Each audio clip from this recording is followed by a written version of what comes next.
Cristo Jesús. Buenas tardes, hermanos. Eh, entonces, como hemos visto y estamos estudiando acerca de la vida de nuestro Señor Jesucristo, estábamos viendo este tema de las dos naturalezas que habitan nuestro Señor Jesucristo, la naturaleza humana y la naturaleza divina. En la reunión anterior vimos acerca de la naturaleza divina, vimos por la palabra algunos aspectos, algunos pasajes que comprueban que nuestro Señor Jesucristo de hecho era Dios y siempre fue Dios. Y también después en la reunión anterior vimos acerca de la humanidad de nuestro Señor y también por la palabra algunos pasajes, algunos versículos que demuestran que también esta naturaleza de humanidad de nuestro Señor estaban ahí como habitando las dos juntas en la misma persona. O sea que Él siendo Dios no dejó de ser Dios cuando hubo la encarnación, sino que continuó siendo Dios, pero también siendo hombre. Y después que murió y ascendió a los cielos, Él continúa siendo hombre. Entonces ahí vimos que Él continúa siendo Dios y continúa siendo hombre. Pues recordemos entonces algunas cositas de esta reunión pasada, que como hemos visto, esto es algo que estamos teniendo mucho énfasis, que nuestro Señor Jesucristo posee eternamente dos naturalezas, 100% Dios y 100% hombre. Ahí vimos porque de pronto alguna de las hermanas tenían como esta duda de que era 50% hombre y 50% Dios. Pero no, nuestro Señor es 100% hombre y 100% Dios. Estas dos naturalezas habitan en Él y como están ahí pues actuando en Él como simultáneamente. No hay una explicación, vimos que esto es un misterio, pero que así es. Pues se escucha mi voz, ¿cierto? Y también vimos que la base y el fundamento de nuestra doctrina cristiana, la base de las escrituras, es de que Jesús es Dios manifestado en carne. Entonces, este segundo punto es la base de todo lo que creemos. Es la base del cristianismo, la base de las escrituras, la doctrina fundamental de las escrituras, de que nuestro Señor Jesucristo es un Dios que se manifestó en carne, ¿sí? Y también vimos que Jesucristo posee una naturaleza humana, pero no es una naturaleza pecaminosa. Al contrario de nosotros, que nosotros sí tenemos naturaleza humana y naturaleza pecaminosa. Pero con nuestro Señor Jesucristo, Él no tiene naturaleza pecaminosa porque Él fue el único hombre que nació sin pecado. Entonces, acordemos que hay una distinción, hay esta diferencia. Él sí tiene una naturaleza humana como hombre, totalmente hecho 100% igual a nosotros, pero no tiene naturaleza pecaminosa, no tiene ni un punto de pecado en la persona de nuestro Señor Jesucristo. Entonces, también vimos acerca de algunas herejías, algunas falsas doctrinas que también estábamos ahí averiguando que son como atacan directamente los fundamentos de nuestra fe. Hemos visto acerca de, por ejemplo, del ebionismo y docetismo. Ahí les pregunto si alguien se recuerda lo que significa estas dos cosas. Las que están apuntando. Sí, ebionismo. Sí, ebio. Sí. Bueno, entonces vimos que en esta reunión anterior que ebionismo sería como una herejía, de que declara que la persona de nuestro Señor Jesucristo era hombre, pero no era Dios.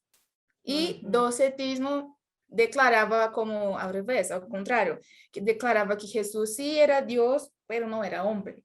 Entonces ahí vimos que hay muchas herejías, como otras religiones, que atacan directamente este fundamento de la persona de nuestro Señor. Y ahí tenemos que estar muy alertas para refutar estas herejías. Entonces, en la palabra, por ejemplo, vimos en 1 Juan 4, que dice, queridos amigos o queridos hermanos, no les crean a todos los que afirman hablar de parte del Espíritu. En otras palabras, no les crean a todos que dicen que son cristianos. Pónganlos a prueba para averiguar si el Espíritu que tiene realmente proviene de Dios, porque hay muchos falsos profetas en el mundo. Esta es la manera en que sabremos si tiene o no el Espíritu de Dios. Ahí hay como una prueba, algo que podemos hacer esa distinción. Si una persona que afirma ser profeta o cristiano o hermano reconoce que Jesucristo vino en un cuerpo humano, que hubo sí la encarnación, esa persona tiene el Espíritu de Dios. Pero si alguien afirma ser profeta y no reconoce la verdad acerca de Jesús, aquella persona no es de Dios. Tal persona tiene el espíritu del anticristo, del cual ustedes oyeron que viene al mundo y de hecho ya está aquí. Entonces, por la palabra mismo vemos que desde la iglesia primitiva, después conforme fueron pasando las épocas, los siglos, en la historia de la iglesia, surgieron muchas herejías, muchas falsas doctrinas, muchas religiones que están siempre atacando a la persona de nuestro Señor Jesucristo. Y si nosotros como cristianos tenemos como estas dudas acerca de estos fundamentos, nosotros vamos a caer en estas herejías. Pero por la palabra vemos que hay una manera de hacer esa distinción de quienes vienen de Dios y de aquellos que no son de Dios, de parte de Dios. Claro, hay muchas personas que dicen que, sí, yo soy cristiano, pero no creen en los fundamentos de la palabra, no creen en la palabra. Entonces, ahí sabemos que sí, que esta persona no es un cristiano que viene de parte de Dios. Y es interesante porque hay personas que tienen el espíritu del anticristo, o sea, que son falsos profetas, falsos maestros, falsos cristianos, y ellos tienen el espíritu del anticristo. Aquí por la palabra vemos que sí existen y ya están de hecho entre nosotros. Entonces ahí necesitamos como tener mucho cuidado, hasta con nuestros familiares, con nuestras familias, que a veces como vienen con ciertos ensinamientos, pero que pueden ser contrarios a lo que dice la palabra. Entonces nosotros como cristianos, como seguidores del Señor, debemos conocer los fundamentos, debemos conocer la persona de nuestro Señor y poder refutar hasta tener como una defensa acerca de los fundamentos para no caernos en estas herejías.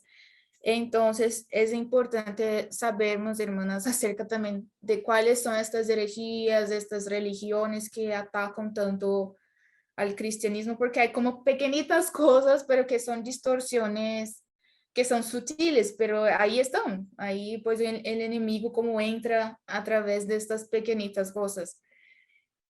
Entonces también vimos en la reunión anterior que tenemos evidencias bíblicas de la divinidad de Cristo.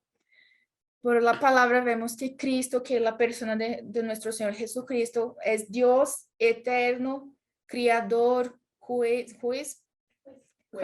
perdona pecados, conoce el corazón del hombre y él recibió adoración, al contrario de otras criaturas que no recibieron adoración de los hombres, como por ejemplo el ángel no recibió adoración, pero nuestro Señor sí, cuando fueron a adorarlo, él recibió la adoración de los hombres.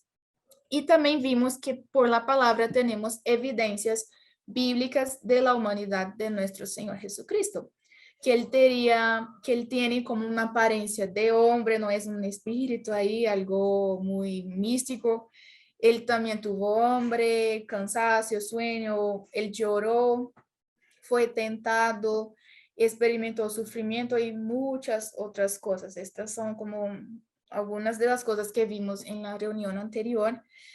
Con estas evidencias, cuando estamos leyendo la palabra y tenemos estas evidencias, estos asuntos que son misterios para nosotros, nosotras podemos creer por la fe que sí, que de hecho eso es verdad, aunque no tenemos una comprensión totalmente o íntegramente de eso que estamos hablando, pero por la palabra tenemos evidencias de que podemos creer y también creer con nuestro corazón, que sería creer con fe, pero también con entendimiento. No solamente creer en algo que, no, eso es muy místico, muy sobrenatural, yo no entiendo, pero amén.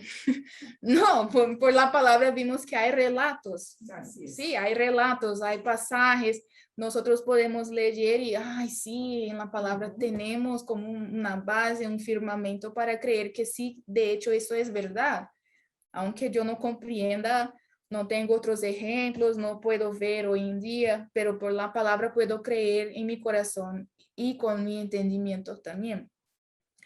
Entonces, estas fueron algunas de las cosas que vimos en la reunión anterior y hoy, por la gracia del Señor, vamos a continuar con este tema de la humanidad de Cristo, pero nos enfocando en la perfección de Cristo como hombre. ¡Ah! Pasé. Como hombre. O sea, como persona. Eso nos estamos pues asociando a su encarnación, ¿sí? Entonces vamos a ver que él como hombre es totalmente perfecto. No hay ningún punto de imperfección en nuestro Señor. Entonces, cuando decimos la perfección de Cristo, eso es un principio en la cristología que afirma que los atributos humanos de Cristo, todo lo que Cristo es, toda la persona de Cristo, todo lo que Él tiene, son todos perfectos en todos los sentidos posibles. Cristología es como si fuese una ramificación, ¿existe esa palabra? Una rama de la teología, ¿sí? Entonces, dentro de la teología tenemos cristología y esta parte de la perfección de Cristo nos muestra que todo lo que Cristo es, sus atributos, su carácter, su personalidad, Él es totalmente perfecto. Entonces, por los relatos de los evangelios, vemos a un hombre que es real. Él no fue como algo inventado. Vemos a un hombre real que muestra perfección en cada etapa del desarrollo humano y en cada circunstancia de la vida. Él no estaba confinado en ningún lugar, que a veces vemos en algunas religiones, por ejemplo, Buda o no sé qué más, que es como un líder espiritual que está siempre confinado en un lugar, no tiene como contacto con el mundo, con las personas, es como un ser, una persona mucho espiritual. Pero con nuestro Señor no vimos eso. Por la palabra vimos que Él no estaba confinado en ningún lugar, sino que naturalmente se involucró con los hombres imperfectos de su tiempo, de su época. Y aunque él era sin atractivo para que le deseemos, como dice en Isaías 53:2, fue la personalidad de nuestro Señor Jesucristo la que atrajo a los hombres hacia él. Él era un hombre perfecto. O sea, que la apariencia de nuestro Señor es muy interesante eso, porque por la palabra vimos que por su apariencia era un hombre que no tenía atractivos, no tenía como hermosura, no era, uy, no, qué persona más bella, oh, Señor. No, no tenía nada así sí, para que, sí, exacto, pero por su personalidad, por su carácter, con él hablaba y tenía como autoridad, tenía poder, eso atraía a las personas hacia él.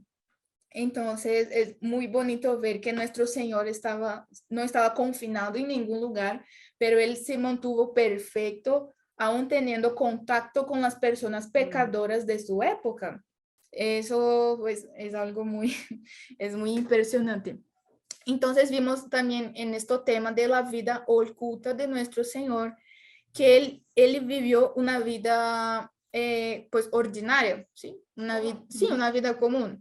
O sea, que él, como cualquier otro, tuvo un trabajo, tuvo una familia, pues sufrió conflictos posiblemente con su familia, con las personas. Así que tuvo una vida normal. Desde niño creció, aprendió, sí, como hombre. Entonces, pero vemos también por la palabra que en cada circunstancia él estaba ahí perfecto. No tuvo ningún, no cambió, no tuvo ninguna alteración de su carácter, de su personalidad.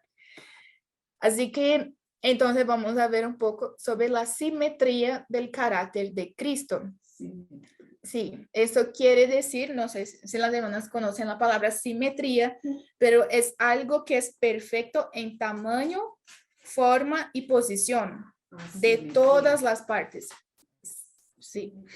Entonces, el carácter de nuestro Señor Jesucristo es simétrico, o sea, es perfecto de todos los lados. No hay ningún error, equívoco, ningún detalle que no sea imperfecto. Todo es perfecto en nuestro Señor, ¿sí? ¿Puedo continuar? Sí, siga. Después vamos a la... Sí. Sí, sí.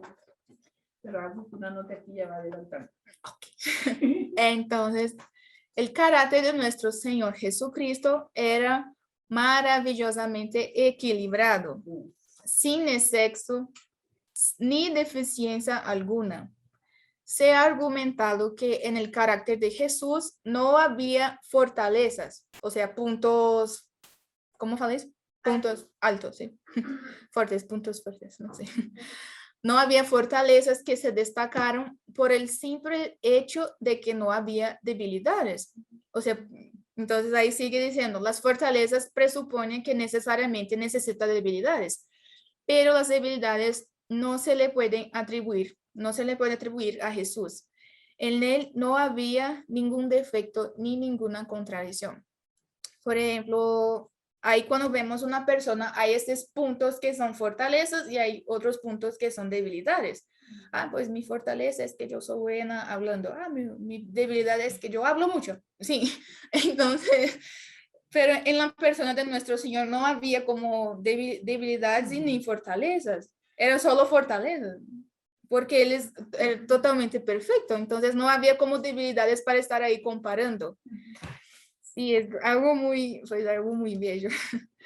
En los mejores hombres, los hombres que nosotros conocemos, otros líderes de otras religiones, hay obvias inconsistencias y desigualdades, porque cuanto más el hombre, más obvias se vuelven sus faltas o sus debilidades. O sea, si pegamos algún hermano que, por ejemplo, que es un hermano que está en evidencia, que es, uy, ese hermano sí es muy precioso, es un hermano que está siendo muy usado por el Señor, pero cuanto mayor el hombre a vista de otras personas, si algo se muestra como una falla, alguna debilidad, eso también será muy enfatizado, tendrá como un impacto muy grande en las personas. Por ejemplo, podemos ver que en los hombres, a la causa de nuestra naturaleza pecaminosa, una virtud puede degenerar en una adicción. Hay como estas inconsistencias. Cuando tenemos como una fortaleza, esa fortaleza se vuelve una debilidad en cuestiones de tiempo, algo que a veces es inevitable. Una persona que tiene coraje o valor, eso puede degenerar en una impulsividad. O sea, la persona, yo tengo tanta coraje que yo hago las cosas sin pensar, sin considerar, sin ponderar. Entonces hay como esa también inconsistencia, como extremos. Entonces, alguien que tenga coraje puede degenerar en una impulsividad o una cobardía también. Una persona que tenía coraje puede pasar algo en su vida que después ella ya como tiene cobardía, ya no tiene como coraje. O una persona que es muy amable, que tiene amabilidad, puede degenerar en una carencia también. Entonces ahí, como somos seres humanos y tenemos pecados, no somos perfectos, hay como esas inconsistencias en nuestras vidas y eso se pasa con todos los hombres. Pero a lo largo de su vida terrenal de Jesús, él mantuvo todas las virtudes sin mancha ni alteración. Entonces ahí vimos que ahí La está diferencia, esa ¿no? diferencia, ese contraste, que a pesar de las circunstancias, de lo que pasó, que fue traicionado y todo eso, el Señor no cambió sus virtudes, su personalidad, su modo de hablar, nada. Él se mantuvo perfecto, aún siendo hombre. Entonces, también cuando decimos acerca del equilibrio de carácter de nuestro Señor Jesús, ya sea, por ejemplo, vamos a ver que él tenía como este equilibrio que a nosotras sí es difícil tener equilibrio con ciertas cosas. Ay, Señor. Entonces, ya sea que nuestro Señor hablara, eso me pareció precioso, ya sea que nuestro Señor hablara o permaneciera en silencio, él mostró un perfecto equilibrio de carácter. Él nunca habló cuando hubiera sido más prudente permanecer en silencio. Él nunca se quedó callado cuando debería haber hablado. Entonces, a mí me pareció muy precioso eso, que en nuestro Señor vemos ese equilibrio tan hermoso, aún con sus palabras.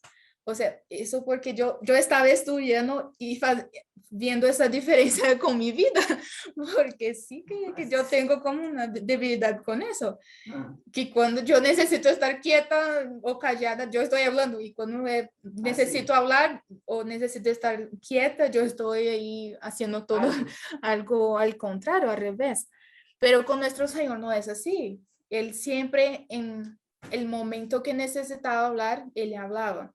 En el momento que necesitaba estar callado, Él estaba callando. Aún en su propia defensa, cuando fue juzgado, Él estaba callado. Él no estaba ahí, ay, porque yo soy inocente y eso. No, estaba callado. Cuando le preguntaron, ¿y usted es Cristo? ¿Usted es hijo de Dios? Respóndenos, ¿qué? Contéstanos. Y él estaba ahí callado, porque él sabía que era necesario permanecer, que era necesario permanecer, era necesario permanecer callado en este momento. Después vamos a ver que si él hubiera hablado en estos juzgamientos, él sería liberado. Por eso que él quedó callado, para no ser liberado y poder pagar el precio de la cruz, porque él era totalmente inocente. Entonces, si él hubiera hablado en su defensa, él sería liberado. Entonces, para no ser liberado, él quedó callado. Creo que para nosotros eso sería muy difícil, porque nosotros nos defendemos con cositas pequeñas, ¿no? Todo. Como hermano, yo pienso eso, ¿qué? ¿Cómo hacer? Y ya estamos ahí nos defendiendo, ¿sí? Pero en el carácter de nuestro Señor vemos que eso es un equilibrio perfecto. A mí sí, pues yo oro al Señor para que yo pueda tener este mismo carácter, porque por fe sabemos que la persona de nuestro Señor habita en nosotros, nosotros que creemos en el Señor, en su nombre. La persona de nuestro Señor habita en nosotros, el mismo Espíritu de Cristo está en nosotros. Entonces la palabra dice que nosotros somos transformados de gloria en gloria en la imagen de Jesús, de Jesucristo. Entonces, estas virtudes, estos caracteres de nuestro Señor, nosotros también podemos, a menudo que vamos siendo transformados, es posible también tenernos ese mismo equilibrio que tenía en la vida de nuestro Señor. Si estamos buscando, si estamos también avanzando en comunión con nuestro Señor. En el carácter de nuestro Señor también vemos que la verdad exacta y el amor infinito se adornaban mutuamente en su encantadora personalidad, porque siempre decía la verdad con amor. Sus severas acusaciones contra la apóstata Jerusalén se intercalaron con sus sollozos. Eso está en Mateos 23:37, que él estaba juzgando Jerusalén, pero también estaba ahí llorando por Jerusalén. Tenía su corazón ahí lleno de amor por esta gente, por estas personas, pero también siempre decía la verdad. Eso es muy impresionante, hermanos, porque hasta mismo en este aspecto de hablar, cuando necesita hablar, con nuestro Señor, él hablaba, pero hablaba la verdad. pero la verdad con amor, no era duro con sus palabras bien. porque tenía amor en sus palabras. Entonces yo me recuerdo que el hermano César Coneglian, este hermano que es psicólogo cristiano, en un campamento para hombres, yo creo que las hermanas escucharon este campamento, sí, para hombres, él estaba diciendo que para el hombre, él tiene este aspecto visual es muy fuerte en el hombre, este aspecto que él es muy visual. Pero para la mujer ya es totalmente diferente. En la mujer el aspecto emocional es muy fuerte. Entonces que en el hombre él tiene muchas tentaciones por aquello que está mirando, por aquello que está viendo. Pero la mujer, ella tiene como tentaciones por sus emociones. Y también ella peca mucho por aquello que está hablando, por su lengua. O sea que por eso que también la mujer no tiene esta autoridad o no está como, no es como la cabeza, porque ella como es muy involucrada por sus emociones, entonces ella está ahí siempre hablando a veces cosas que no debe, o es guiada por sus emociones. Entonces el hermano estaba diciendo esta distinción entre el hombre y la mujer. Y es muy bonito porque es muy bonito, ¿no? Es feo porque también está diciendo que, por ejemplo, hay un pecado que nosotros sabemos que es el pecado de la lengua. Cuando alguien habla mucho, él puede pecar con mucha facilidad. Tanto que, no sé si alguien puede leer a Proverbios 10:19. Alguien que porfa ayúdeme con este pasaje. 10:19. Sí, sí, Dice, en las muchas palabras no falta pecado, mas el que refrena sus labios es prudente. Sí, hay una versión de esta pasaje que dice, hablar demasiado conduce al pecado, sé prudente y mantén la boca cerrada. Entonces, ahí vimos que para nosotras que somos mujeres, eso sí es muy, pues sí, es muy, muy fuerte en nosotras. Yo digo por mí en primer lugar. A veces cuando necesitamos estar quietas, no estamos quietas. Y cuando, calladas, sí. Y cuando necesitamos hablar, estamos calladas. Entonces, el hermano César Coneglian estaba diciendo también que hay un pecado que se llama el pecado de omisión. O sea, que en el momento cuando alguien necesita hablar la verdad y él se niega a hablar, a decir la verdad y se queda callado, él también está pecando. Porque en este momento hay la necesidad de decir la verdad. Esto sea con nuestros esposos, con nuestros hijos, con un otro hermano. Hay momentos que necesitamos decir la verdad y si no decimos la verdad, nosotros estamos omitiendo esta verdad. Y eso también es un pecado de lengua. Entonces, ahí vimos que en nuestro Señor había este equilibrio. Cuando él necesitaba hablar, él hablaba, pero hablaba con amor. Hablaba la verdad, pero con amor. Entonces, esto también es importante nos atentarnos a eso, porque en el momento que necesitamos hablar, si hablamos sin amor, nosotros nos vamos a construir, nos vamos a edificar, sino que estaremos como destruyendo.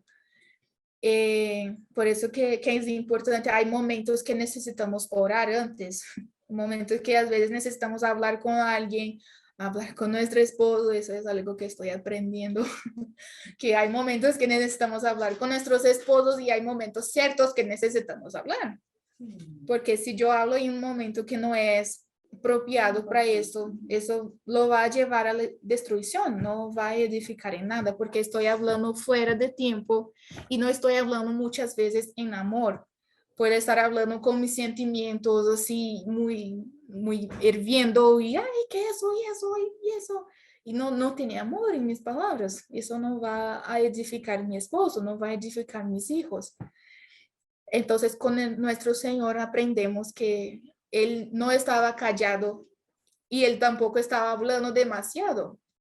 Él hablaba cuando necesitaba hablar, estaba callado cuando necesitaba estar callado. Y cuando Él hablaba la verdad en amor. Eso ahí fue una lección muy importante para nosotros.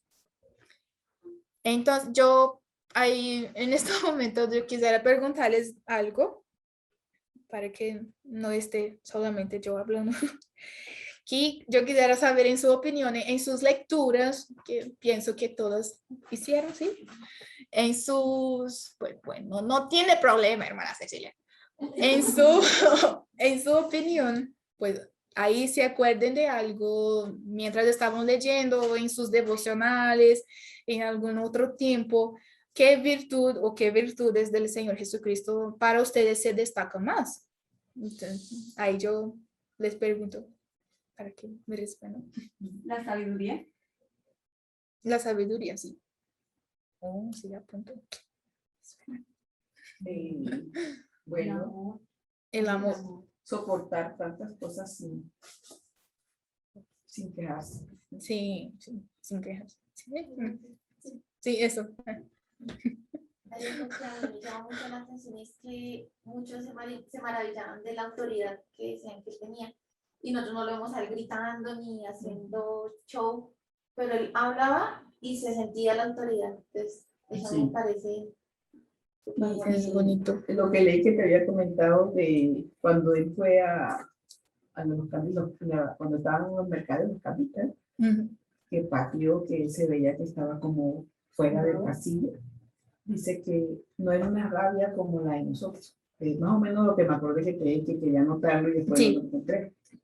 Que él lo hizo por celo, pero que en él no guardó rencor, no guardó ningún sentimiento por lo que a él le había disgustado de que le han vuelto la casa de Dios. De su padre, casa, sí. exacto, casa de mercadeo. Pues fue bonito eso también. Así que él, aunque cogiera, porque llega un momento en que él hasta cogía como rabia, ¿no? Como decimos nosotros, pero que no Sí. era rabia que podía quedar como algo en él, que en todo él presentó su carácter, su perfección, ¿no? Sí. Marcia dijo la templanza. También. Templanza. Sí, No es templanza, es que Templanza. Ah, ok. Oh. ¿Cómo? la También templanza. la virtud del Templanza. servicio. Gracias, Servir, Marcia. servir. Que eso son Las ricos. niñas, Diga. obediencia. ¿Conveniencia? Su obediencia Ah, obediencia. Ah, sí. a su padre. Obedecer al Sí. padre. La obediencia, sí. Sí, eso es una virtud. Fue con la tarea que tuviste, que decía que Juan 7:46, que dice, jamás uno habló como él habla. Sí. No hay otro, no hay otro. Bueno, respondernos no acaba de. Son virtudes. Sí. Sí. Es que depende, ¿no? A veces de algún momento en que estamos pasando alguna circunstancia en nuestras vidas, nos identificamos con alguna virtud más específica de nuestro Señor. Sí, querida. Sí, no, tiene muchas. Ahí dijiste lo que necesitaba. Y uno empieza a identificar las debilidades y bueno, lo que estamos viendo y personalmente me sorprende mucho el equilibrio perfecto que tiene el Señor, de que no tenía fortalezas porque no tenía debilidades. Sí. Eso me impactó. Y que él no ocultaba sus emociones, digamos, en retrospectiva mía. Ah, sí. Entonces, él tenía como ese equilibrio de que en los momentos lloraba, Sí. o tenía gozo, o manifestaba su hambre, o la necesidad de apoyo de De otros, acuerdo. como en el momento que el Señor ahí me llamaba la atención en Mateo, en uno de los pasajes que compartiste, 26, del 36 al 46, donde oró 3 veces para que si era la voluntad del Ujú. Señor pasara esa Esa copa. copa. Pero él en ningún momento como que se hizo el fuerte, por decirlo así, sino que él manifestó sus emociones. Sí, Como hombre. como hombre, sí. Ese era un proceso como hombre. Sí, sí. Entonces, yo quisiera resaltar que este autor del libro, Oswald Sanders, él dijo que en el libro que escribió que la mayoría de los hombres se destacan por una virtud o gracia más obvia.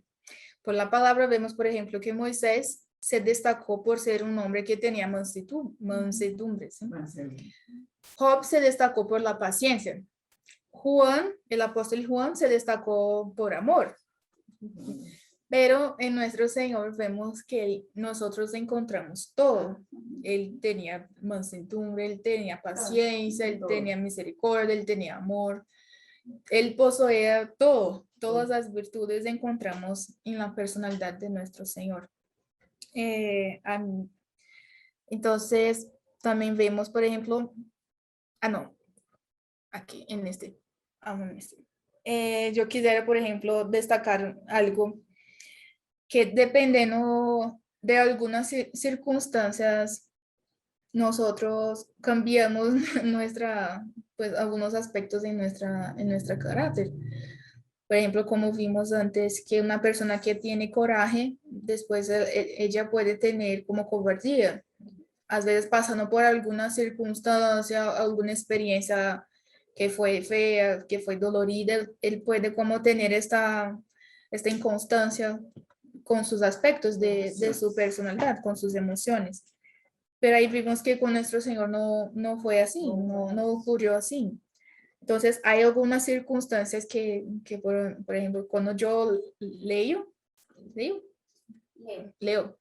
cuando yo leo, yo tengo como, como una reacción así como, pero ¿qué es eso? Sí, como un orgullo que fue traicionado por Judas, por Pedro, no, Señor. Entonces ya eso demuestra nuestra personalidad, nuestro carácter. Pero con nuestro Señor es bonito porque, por ejemplo, en estas circunstancias que fueron tan difíciles, con nuestro Señor, Él tenía su corazón inmutable, no cambió. Entonces, por ejemplo, con Pedro, Él fue traicionado por Pedro. Pero el Señor no dijo nada a Pedro cuando estaba siendo traicionado. Él solamente miró a Pedro. Y Pedro como se quebrantó de una manera, solo con una mirada. ¿Cómo sería esa mirada? Sí, no sé, hermano.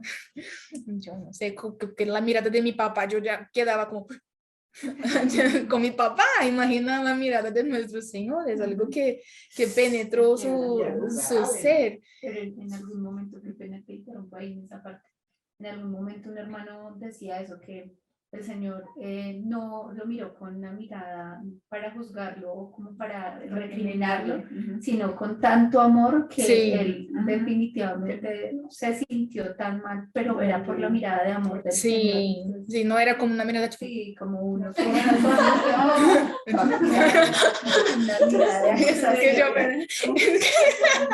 Es que yo, la primera vez yo pensé en eso, que fue como, nosotros. sí, yo haría eso. Pero con nuestro Señor no. Entonces Pedro huyó y se escondió después. Él no tenía coraje de aparecer a las personas, estaba ahí escondido en la casa. Y después que nuestro Señor resucitó, él fue a buscar a Pedro y él perdonó a Pedro. Sí. Entonces ahí vimos cómo el carácter de nuestro Señor es perfecto. Con Judas también. Él sabía que Judas era la persona que le iba a traicionar, pero él llama a Judas de amigo. Él no llama, uy, víbora, cobra, uy, traicionero. Él llama de amigo. Es una cosa es muy impresionante eso, hermanas. Yo quedo como, uy, Señor, que necesito tanto este carácter, necesito tanto ser transformada porque mis reacciones serían todas diferentes. Y Judas, después que traicionó a nuestro Señor, él como que toda su vida, porque yo traicioné sangre inocente. Entonces él también tuvo ahí, al contrario de Pedro tuvo como esa remorso en su corazón, pero sí, sí, un arrepentimiento en su corazón, pero Judas al contrario, no, él se sofocó con eso y quitó su propia vida. Pero con nuestros señores. Aquí Betty me hace la corrección y sí, no fue arrepentimiento, sino remordimiento. Sí. Sí, eso. Sí, eso. Entonces ahí vimos en el carácter de nuestro Señor cómo Él lidió con estas circunstancias que fueron tan difíciles, tan dolorosas a Él. Ahí también vemos el segundo punto, la singularidad del carácter de nuestro Señor. ¿Qué significa? Que la singularidad de Cristo se muestra más claramente en las cosas que todos los demás grandes hombres que vimos en la historia hicieron o han hecho, pero que nuestro Señor no ha hecho. Es singular entonces porque tiene esta distinción. Él tiene esta singularidad, esta distinción que él no hizo lo que los demás hombres hicieron o están haciendo. Entonces, vamos a ver un ejemplo que nuestro Señor Jesucristo nunca necesitó modificar o deshacer ninguna palabra hablada, porque Él nunca habló imprudentemente, ni comentó o cometió el pecado de la exageración. Ninguna verdad o verdad a medias o información incorrecta jamás han cruzado sus labios. Aquel que era la verdad dijo toda la verdad y en ninguna ocasión necesitó modificar lo que había dicho. Entonces, ahí vemos, por ejemplo, que en otras personas, otros grandes hombres, ellos también se equivocan en su manera de hablar, sea el hermano más perfecto que haya existido, pero él también se equivoca a veces con su palabra, con una actitud, y necesitamos modificar o deshacer ciertas cosas que ha hablado. Pero con nuestro Señor, eso sí, es impresionante. Él nunca necesitó hacer eso. En todo que habló, él nunca necesitó deshacer nada. O sea, ay, perdóname, Pedro, yo no debería decirle eso. Ay, no, qué pena. No, nuestro Señor siempre dijo lo que necesitaba ser dicho. Y él nunca cometió ningún pecado de ser exagerado con sus palabras, ni tampoco fue exagerado en quedarse callado. Siempre existía este equilibrio perfecto. Y aunque siempre buscaban cómo hacerlo caer, ¿no? Porque Exacto, siempre. A ver siempre. qué dice para ver si encontramos alguna manera de que sea Sí. la crucifixión como algo que sea por lo que él dijo, pero no. Pero no, sí, hacían como trampas para, para estar ahí como emboscando a nuestro Señor, pero como mi mamá dijo que él tenía esa sabiduría tan grande que no, nunca, No cayó. no.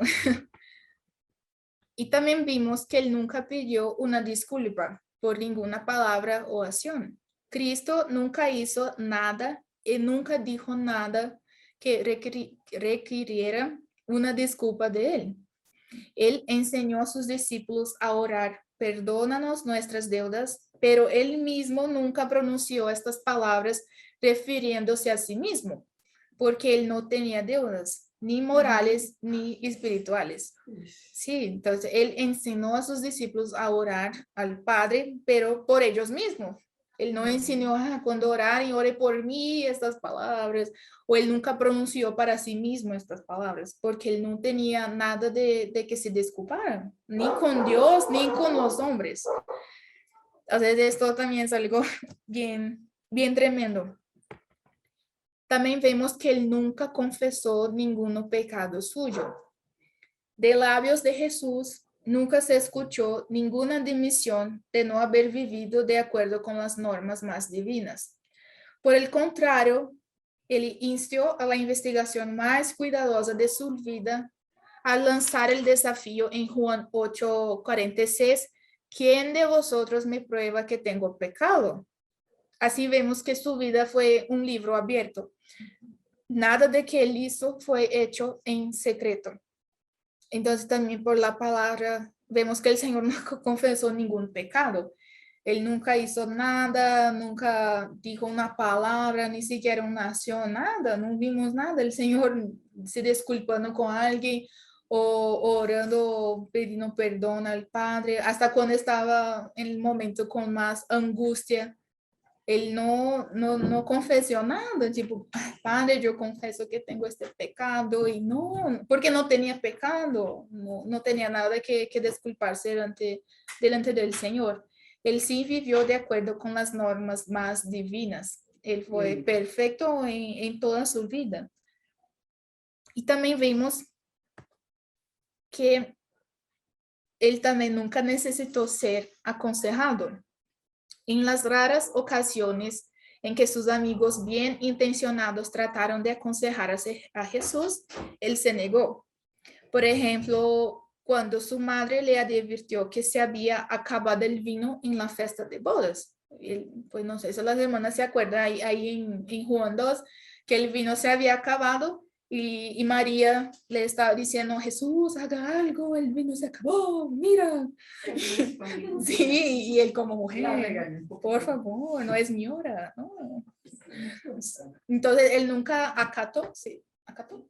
Él nunca acató los consejos que recibiera de sus amigos, hasta con Pedro, porque Pedro también como Señor, que está diciendo que va a morir, no, salva su vida, popa, ¿cómo que popa?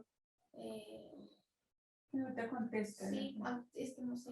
Cuando le Porfa. digo aparte de mí, Satanás, Sí, No, que nada de esto te acontece. que no hace. sí, Sálvate, sí. como- sí, sálvate, que él dijo sálvate, es que en portugués es popa. Sí, pero Sí, él dijo, ay, sálvate, Señor, pues quedó ahí pareciera que tenía como misericordia en su corazón, como, ay, Señor, pobrecito de mi Señor. Sí, y el Señor también tuvo que tratar con Pedro, así también como él trató con María. Entonces, él nunca necesitó ser aconsejando, él era la propia sabiduría, él era la sabiduría de Dios, no necesitaba los consejos de los hombres.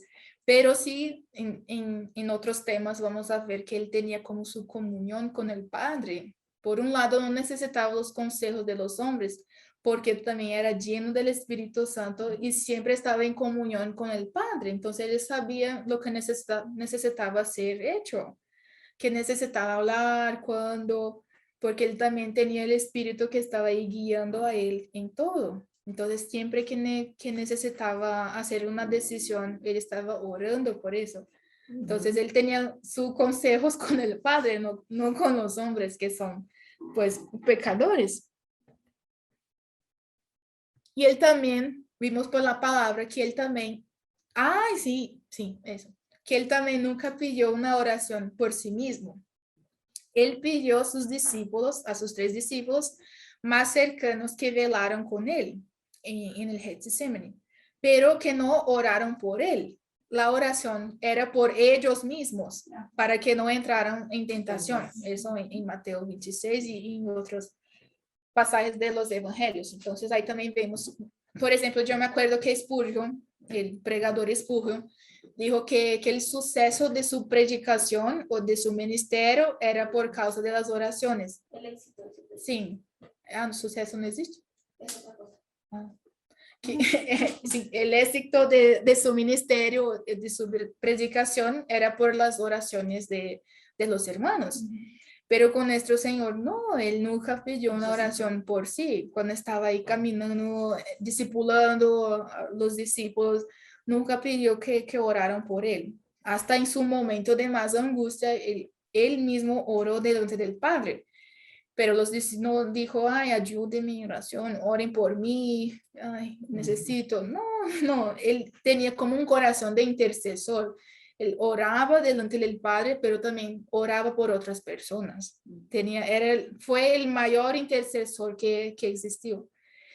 Yo me acuerdo también que el hermano Pablo una vez dijo en sus prédicas algo que me pareció muy impactante, porque él dice que hermanos es muy común pues, pedirnos que oren por nosotros, que a veces tenemos situaciones que son pues difíciles, tenemos familiares, él estaba diciendo, hermano, pero usted siempre va a pedir que los hermanos oren por usted. Sí, eso está. Siempre hay una debilidad que necesita que los hermanos estén orando por usted, y cuando usted va a empezar a orar por otros. O sea, porque siempre hay algunos hermanos que están, ay, ore por mí. Ah, yo tengo una gripa, ore por mí. Ay, hermano, ore por mí, ore por mí. Y él nunca está ahí intercediendo por otros. Entonces, el hermano Pablo estaba diciendo, hermanos, ¿hasta cuándo va a pedir oración? Y cuando usted mismo va a interceder por otros. Andrew Murray, él dijo que la oración de intercesión es la oración más elevada que existe. O sea, cuando uno no deja de orar por sí mismo y ora por otros. Sí. Este es el tipo de oración más elevada que existe. Entonces vemos que nuestro Señor no oraba por sí, Él oraba por otros. Y tanto que después también cuando ascendió en el cielo, ahí vimos por Juan que él está también intercediendo por nosotros. Hasta sentado a la diestra del Padre, él sigue intercediendo por nosotros. Este es uno de sus ministerios. También vamos a ver esto en otro tema. Y lo vemos también cuando se cayó y le dijo a las mujeres, no lloren por mí, No, yo llorad no por mí. vosotros. Eso. Eso de verdad que Sí, eso sí es verdad. Entonces, por fin, ahí para terminarmos, existe la combinación de características en el carácter de nuestro Señor. Ciertas cualidades que rara vez coexisten en una misma persona se combinan en él sin ninguna falta de armonía. Entonces, o sea que características o cualidades que son distintas, que son diferentes, nosotros vemos en la persona de nuestro Señor que estas dos coexistían y no tenía como armonía. Así como Él era Dios, es Dios y hombre, estas dos naturalezas coexisten sin ninguna armonía. También hay ciertas cualidades que vemos en nuestro Señor que coexistían. No es que él era totalmente alegre y no era triste, o que era totalmente triste y no tenía alegría. No, él tenía como las dos cosas ahí habitando en él y actuando en armonía. Por ejemplo, se podía ver una mezcla de dependencia y independencia en la vida de nuestro Señor.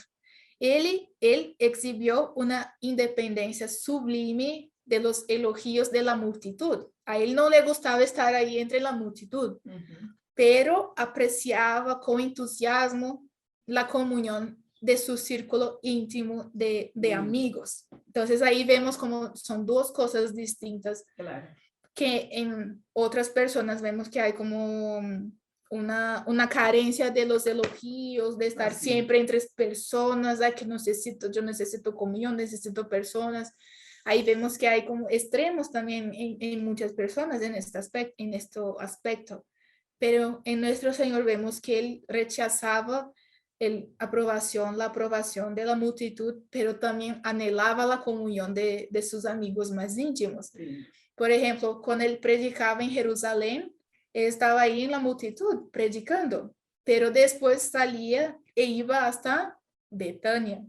Y en Betania es un pueblo así pequeñito, que era cerca de Jerusalén, pero en Betania era su círculo más íntimo, que tenía sus amigos, y allí él descansaba. Él no descansaba en Jerusalén, él descansaba en Betania. Sí. Entonces, Él apreciaba mucho estar con Lázaro. con Lázaro, sí, con Lázaro, María, con Marta. Ayer vimos en la transmisión, sí, que mi papá decía, sí, que tenía como sus amigas, María y Marta, eran sus amigas en Betania. Entonces es bonito ver eso en la vida de nuestro Señor. Y también vemos que la alegría y la seriedad se mezclaron en él con perfecta naturalidad. Las tiernas palabras de su discurso de despedida se pronuncian con inexpresable alegría triste. O sea, era como si él estuviera feliz porque estaría con el Padre nuevamente, pero estaba como triste porque iba a dejar sus discípulos.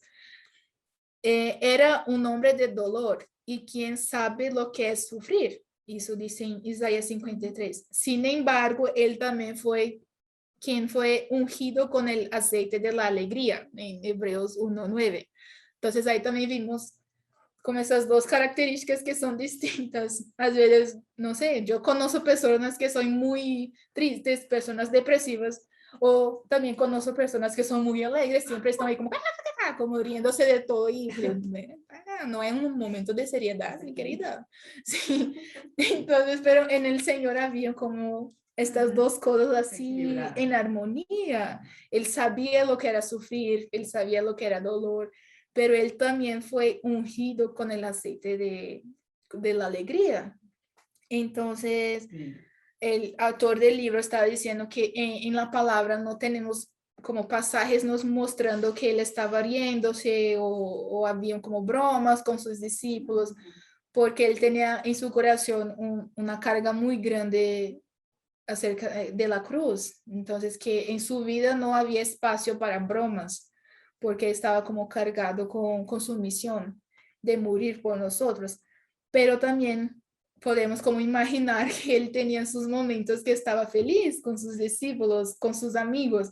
No era un hombre que tenía como una expresión muerta, que nunca reía, tenía una sonrisa, no. Porque la palabra dice que él fue ungido con aceite de la alegría. Entonces, aunque tenía su carga por su misión de morir, él también era un hombre feliz, era un hombre alegre. Entonces, ahí tenemos esas dos características que estaban en armonía. Yo también conozco una hermana de Brasil que ella sufrió muchísimo con sus hijos. Y una vez ella estaba en el hospital con su hijo y la médica como le dio una noticia muy, muy triste acerca de su hijo, algo que fue así muy feo. Pero ella estaba así como, estaba con una expresión que no veía sufrimiento en ella. Y la médica como, mamá, ¿tú me escuchaste? Yo le estoy diciendo eso de su hijo, no va a llorar, no va a hacer nada. Y ella como, sí, claro que mi corazón está triste, pero yo tengo el Señor. Entonces yo confío en el Señor. Entonces yo estoy en paz con eso. Entonces ahí fue un impacto muy grande para la médica, o sea, que ella sí tenía como sus sufrimientos y eso vemos en otras personas que están con enfermedades, que están al punto a veces de morir y están alegres, están felices. Ahí también por la palabra, vimos que la palabra dijo en Filipenses 4 que estáis siempre gozosos en el Señor, estáis siempre alegres en el Señor, llenos de alegría. O sea que es una alegría que no está firmada en las circunstancias, una alegría que está firmada en nuestro Señor. Entonces creo que eso viene de nuestro Señor Jesucristo, que aunque él era un hombre de dolor, él también tenía alegría en su corazón. Y también, sí, como yo estaba diciendo, no hay registros de la risa de nuestro Señor, pero los evangelios son unánimes al presentar a un hombre que fue cautivador, radiante e irresistiblemente encantador. Yo no sé, yo me pongo a imaginar nuestro Señor y ay, no, qué bonito. Entonces, el autor también del libro sigue diciendo que quizás la más asombrosa de estas combinaciones de cualidades fue la que de su majestad es su humildad. Son dos cosas distintas, pero que en él actuaban en armonía. Aunque él siempre fue manso y humilde, vemos relatos de su divinidad de su divina majestad brillando a través del velo de su humanidad cuando fue arrestado en Getsemaní y les dijo a los soldados, yo soy. Volvieron atrás y cayeron en tierra, en Juan 18. Ahí las hermanas se acuerdan que cuando los soldados fueron, ¿cómo se fala arrastrar? Arrestar a nuestro Señor. Ellos estaban diciendo entonces, ¿quién es este Jesús? Porque Judas debería le dar un beso. Y cuando él dijo, yo soy, estas palabras, dos palabras, yo soy, hicieron que ellos se cayeron en tierra. Entonces ahí vimos que en este momento la majestad de nuestro Señor es su autoridad como Dios. Entonces eso es, no, yo me imagino y yo soy, qué precioso, por dos palabras, las personas como se cayeron así en tierra. Eso es muy bello. Sí. Entonces, para resumir, ya terminando eso, vemos que Él es totalmente amable. Por ser totalmente perfecto, nuestro Señor es totalmente amable. Cada elemento de belleza moral y espiritual reside en Él. Entonces, y también hay un puritano que se llama John Flahet. Él vivió en 1630, en el siglo XVII, hace mucho. Pero él escribió un sermón que a mí me impactó muchísimo, que decía que Cristo es totalmente amable. Entonces él escribió algunas cositas que yo puso en esta presentación y dice, Él es totalmente deseable, Cristo, lo que significa que no se encuentra nada indeseable en él, por lo que todo en él es completamente deseable. Así como cada vislumbre de Dios es precioso, así todo lo que hay en Cristo es precioso. ¿Quién puede pesar a Cristo en una balanza y decirte cuál es su valor? Su precio es mejor que los rubíes y todo lo que pueda desear se compara con él. No se compara con él. Entonces ahí John Flagel está diciendo por qué que nuestro Señor es totalmente deseable, porque en él no hay nada que sea indeseable. O sea, no, yo deseo al Señor, pues, pero hay un aspecto en su vida que a mí no me gusta. No, eso no existe en nuestro Señor. Él es totalmente, todas sus características, todo su carácter, todas sus palabras, él es totalmente deseable porque es totalmente perfecto. Él sigue diciendo, Cristo es completamente deseable en su persona como hombre. Él es la deidad que habita en carne, la maravillosa y perfecta unión de la naturaleza divina y humana. En Cristo lo convierte en objeto de admiración y adoración, tanto para los ángeles como para los hombres. Dios nunca antes le había presentado al mundo tal visión de gloria. Esto lo hace el más hermoso de los hijos de los hombres. La gracia se ha derramado en sus labios. En Salmo 45, Dios 2.